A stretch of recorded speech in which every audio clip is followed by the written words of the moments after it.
Bonsoir messieurs, dames. Ce soir nous allons parler de Marcel Pagnol et de Rému, puisque Marcel Pagnol est une légende à Marseille et qu'il a fait La femme du boulanger, qu'il a écrit de nombreuses pièces, qu'il a monté de nombreux films avec Rému, Fernandel, tous les grands acteurs du siècle passé. Et on va parler un peu de la raison d'être de tout ce monde, ce beau monde qui nous a tant fait rêver.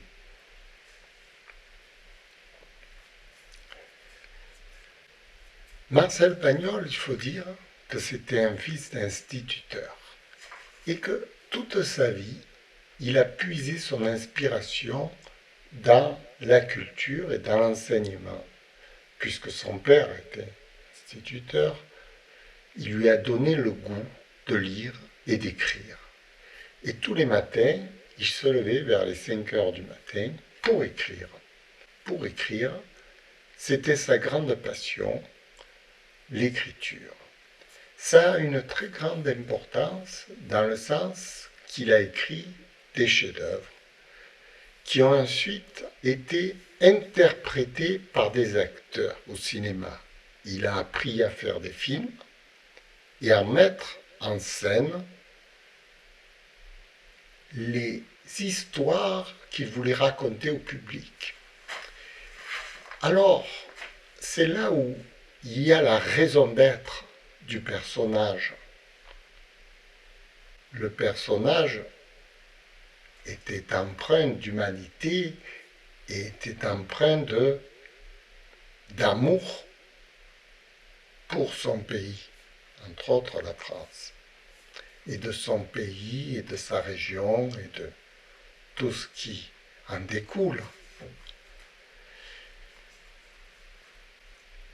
Alors, il a fait appel à des comédiens pour mettre en scène et pour jouer ses propres pièces de théâtre, et c'est là où il faut bien comprendre la différence de métier qu'il existe entre l'auteur et l'interprète, c'est-à-dire le comédien. En ce moment, par exemple, bon, je ne vais pas tout ramener à moi, mais si vous voulez, quand on fait un film, il y a un auteur, il y a un metteur en scène, il y a un comédien. C'est très compartimenté tout ça. Mais en vérité, le dernier représentant qui est devant la caméra, il représente l'ensemble. C'est un peu le représentant de la marque, si vous voulez. Le représentant de la marque Pagnol, c'était M. Rému. Alors, il représentait la pièce avec son propre cachet. Et tous les acteurs faisaient pareil. Ils représentaient, M. Pagnol, l'histoire qu'il voulait mettre en scène, la femme du boulanger, le bar de la marine, etc. Il faisait le lien entre l'écriture de l'auteur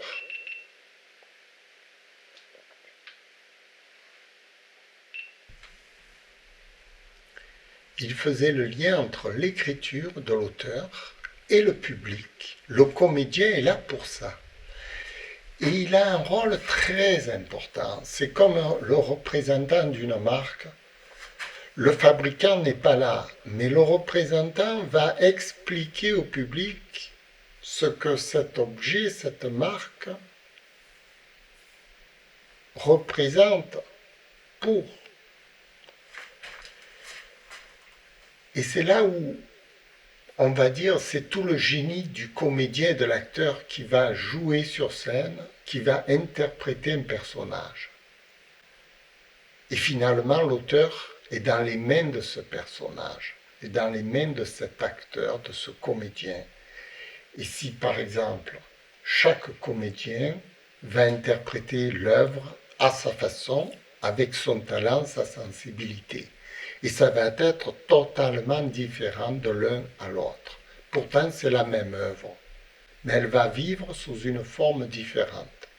Si par exemple on jouait aujourd'hui du Pagnol, ou alors on ferait un plagiat de ce qui a été déjà fait, ou alors on réinventerait la scène avec les mots d'aujourd'hui et les histoires et les pensées d'aujourd'hui qu'on a. Le talent du comédien, c'est ça, c'est de réinventer toujours une scène avec sa propre sensibilité et sa façon d'être sur la scène, de façon à ce que la scène puisse être correctement assimilée par le public. Qui a le plus d'importance? À mon humble avis, on ne peut pas jouer une scène sans en être l'auteur. Quand on joue quelque chose, on est l'auteur de ce que l'on joue, si vous voulez. Alors, on s'inspire des écrivains qui ont déjà écrit la scène, mais on réinvente une mise en scène, on réinvente une façon de le dire, on redevient auteur à sa façon. Rien que le fait de la parler, de transformer ce qui est écrit en parole, c'est déjà un acte de mise en scène, c'est un acte d'interprétation, qui peut être très loin de l'auteur d'ailleurs. Les auteurs parfois ne se reconnaissent pas dans l'interprétation des comédiens. Et c'est là où chacun est libre en fait d'interpréter les écrits par sa propre sensibilité. C'est le métier du comédien. Le comédien doit justement faire le lien, en chimie on a un terme pour ça. C'est une métamorphose du produit, une transformation. Il transforme l'écriture en vivant. Ce qui est une tâche très intéressante pour le comédien. Transformer ce qui est dur, c'est-à-dire un livre, vous voyez, ce qu'il y a par exemple dans un livre, en quelque chose de vivant.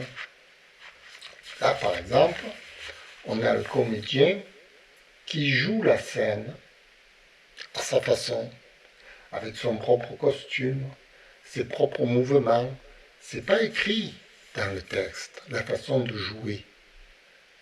Le texte n'est qu'une base sur laquelle le comédien va ensuite développer toute la vie qu'il y a autour de cette base.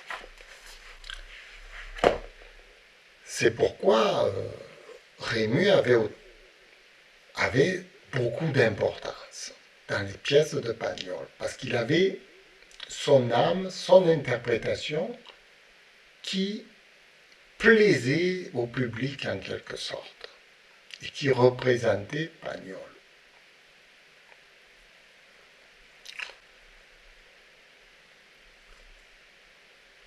Maintenant, quelle est la raison de vivre de chacun de ces personnages? Alors là, on va atteindre à la philosophie. La raison de vivre est philosophique, vous voyez. Suivant l'idée qu'on a de la vie, on va interpréter un personnage suivant cette idée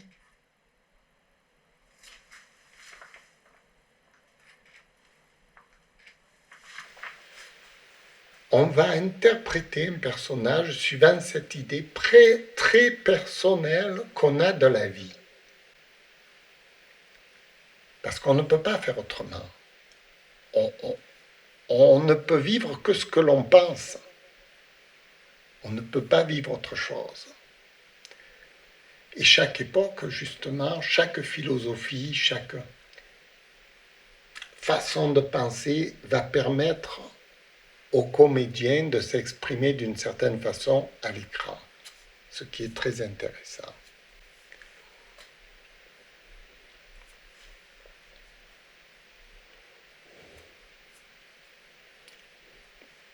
La philosophie de tout ça, il faut y voir quelque chose d'humanitaire, parce que les films sont destinés au public.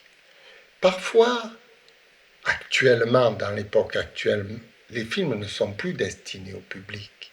Les films sont destinés à ceux qui les payent, ce qui est totalement différent. C'est-à-dire qu'ils ne servent plus le public, ils servent ceux qui payent. Les payeurs sont ceux qui veulent ramasser le bénéfice du film.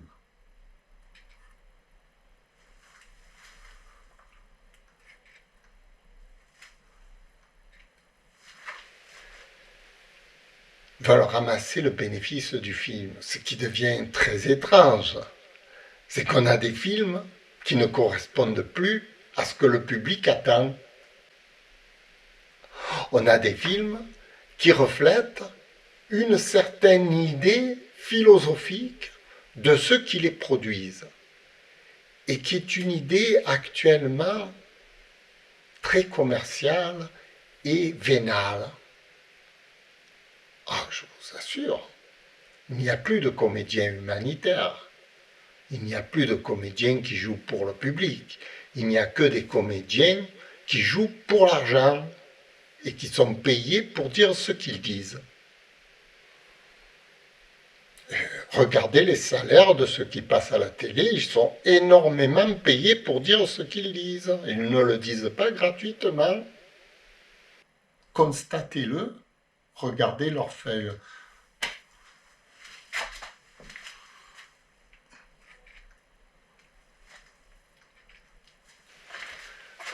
Constatez-le, regardez leurs feuilles de paye, remarquez qui c'est qui les paye, à combien pour dire ce qu'ils disent. Autrement dit, nous sommes dans un monde extrêmement détourné. C'est la philosophie actuelle du monde qui tourne avec des lois économiques actuelles. Voilà. On en reviendra aux lois économiques, etc. du monde. Bon. Et les comédiens qui parlent vraiment humanitaire, gratuitement, totalement gratuitement à l'écran, sont très rares. Je ne veux pas dire que moi-même je parle gratuitement, que personne ne me paye pour vous dire ce que je dis, mais c'est la vérité. Personne ne me paye pour ce que je dis et j'en veux pas d'argent. Pas du tout.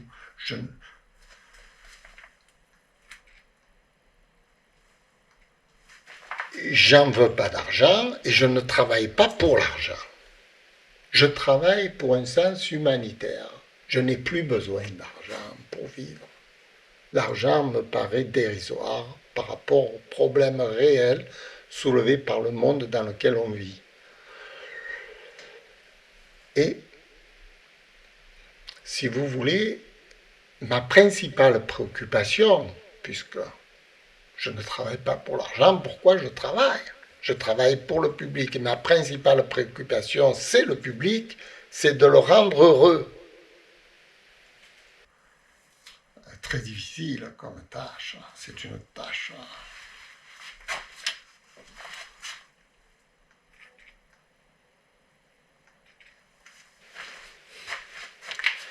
Je travaille pour rendre les gens heureux, ce qui est très difficile comme une tâche. Très difficile. Je vous assure, rendre les gens heureux, c'est quelque chose qui dépasse l'entendement. Hein. Moi, je vous le dis, parfois je me dis, je suis fou. Mais qu'est-ce que tu veux rendre les gens heureux? Mais il faut être fou.